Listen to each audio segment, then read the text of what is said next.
returned from the Jordan and was led by the Spirit into the desert for 40 days to be tempted by the devil. He ate nothing during those days, and when they were over, he was hungry. The devil said to him, "If you are the Son of God, command this stone to become bread." Jesus answered him, "It is written, 'One does not live on bread alone.'" Then he took him up and showed him all the kingdoms of the world in a single instant. The devil said to him, "I shall give to you all this power and glory, for it has been handed over to me, and I may give it to whomever I wish. All this will be yours if you worship me." Jesus said to him in reply, "It is written, 'You shall worship the Lord your God, and him alone shall you serve.'" Then he led him to Jerusalem and made him stand on the parapet of the temple and said to him, "If you are the Son of God, throw yourself down from here, for it is written, 'He will command his angels concerning you to guard you, and with their hands they will support you, lest you dash your foot against a stone.'" Jesus said to him in reply, "It also says, 'You shall not put the Lord your God to the test.'" When the devil finished every temptation, he departed from him for a time. The Gospel of the Lord. Praise to you, Lord Jesus Christ.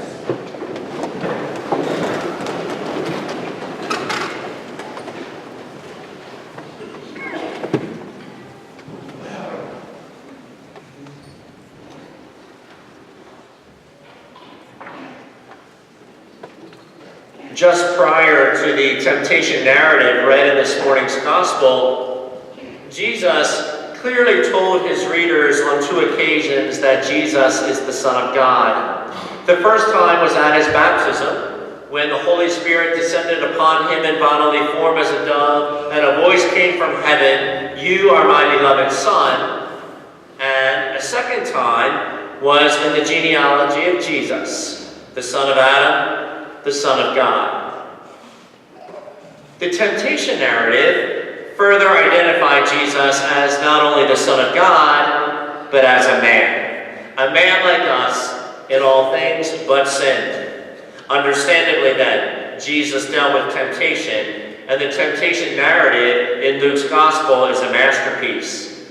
Citing what is different about Luke's presentation of the temptation is worthy.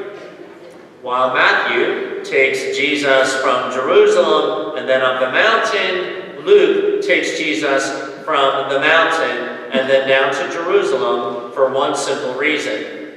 Only Luke's temptation narrative ends with the verse, "When the devil had finished every temptation, he departed from him for a time." A more literal translation reads, "departed from him for a more opportune time."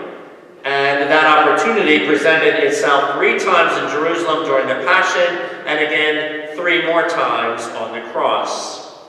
Of the Synoptic Gospels, Matthew, Mark, and Luke, only Luke credited Satan with the threefold opportunity: the betrayal of Judas, the denials of Simon Peter, and the arrest by the chief priests and the officers of the temple. Luke writes, "Then Satan entered into Judas Iscariot, who was one of the 12. He went away and conferred with the chief priests and officers how he might betray Jesus." Only Luke writes, "Simon, Simon, behold, Satan demanded to have you, that he might sift you like wheat.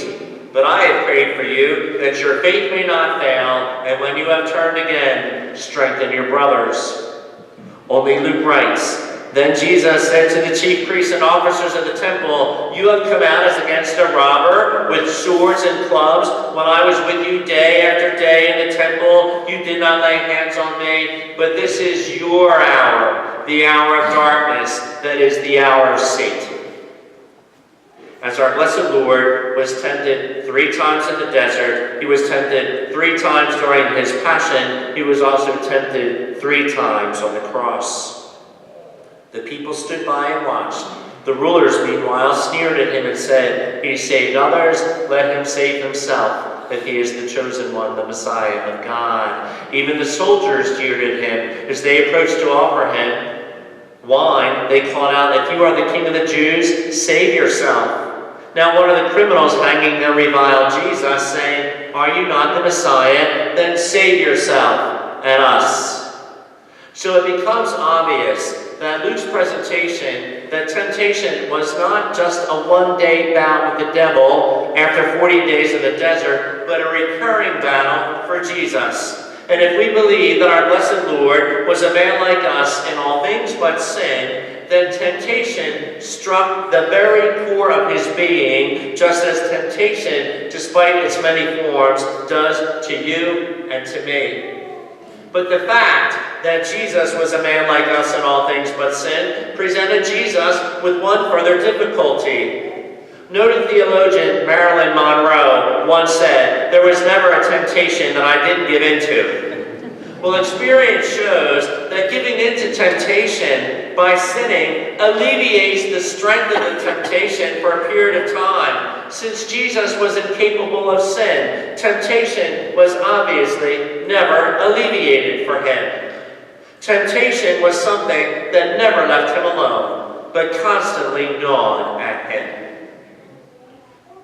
A recurring battle that many of us suffer, myself included, is what I call stinking thinking. Stinking thinking is the constant gnawing of past sins, sins that were confessed, or we can't remember if we confessed them, but they come back to haunt. And the older we get, the more common this type of stinking thinking. I've heard more than once in confession, "Father, I want to confess a sin from my youth." Then I'll hear, "I've confessed this sin before," or "I'm not sure if I confessed this sin, but it haunts me." Yesterday, this very scenario happened in my confessional. A woman confessed a sin she committed 11 years ago. So I knew I'd be preaching about this topic, sins that haunt from the past. So I asked her, I said, "Well, are you a member of the parish?" And she said, "Well, no, I'm from a neighboring parish." "Why?" I said, "Well, I was going to ask you to come to Mass and listen to my homily this week." And she said, "Well, how bad a preacher are you that you hand out your homilies for penance?" I said, "Ma'am, you're missing the point. My advice to those haunted by the gnawing of a past sin is always the same. You listen to me. The only one who is delighting in this stinking thinking is the devil. So let's not give the devil his due. If this sin was confessed, it was forgiven. If you forgot to confess the sin, it was forgiven at your last confession, because absolution forgives sins confessed and sins forgotten. So be done with this sin. If the memory of this sin returns to you, put it out of your mind, because it's gone. Today is the last time you ever need to mention this sin again. You'll never need to mention it. It's the first Sunday of Lent. And for the next 40 days, the Church will ready herself to remember the passion, death of our blessed Lord. Events that were entirely earth-shattering, literally earth-shattering, says Matthew, as Matthew recorded an earthquake at the moment of the crucifixion. In Jesus' passion and death, there were no winners. No one comes off looking good except Jesus. The Jewish leaders of Jesus' day merely did what any one of us would have done and still do. John hit the nail right on the head when he wrote, "Many, even among the Jewish authorities, believed in him, but because of the Pharisees, they did not acknowledge it openly in order not to be expelled from the synagogue, for they preferred human praise to the glory of God." They protected their perceived place, their sense of safety and security, and the satisfaction of their own rightness. Everyone fails. Caiaphas judged, Peter denied, Judas betrayed, Mark ran away, Pilate equivocated, the crowd mocked, the soldiers laughed, the centurion pierced his sacred heart with a lance. And as Jesus fixed them with a glance, says Luke, they turn away. The Jews, the Romans, his friends, they all fell. And so do we. So let's take advantage of the sacrament of penance this Lent. Jesus stands ready in every confessional with the same words he spoke from the cross, recorded only in Luke's Gospel. Father, forgive them. And help us to use the sacramental grace from confession, because I know I can overcome temptation. I have overcome temptation. But for the times I chose not to, forgive me, Lord. For the times I let the stinking thinking take away my inner peace, forgive me, Lord, so as not to give the devil his due.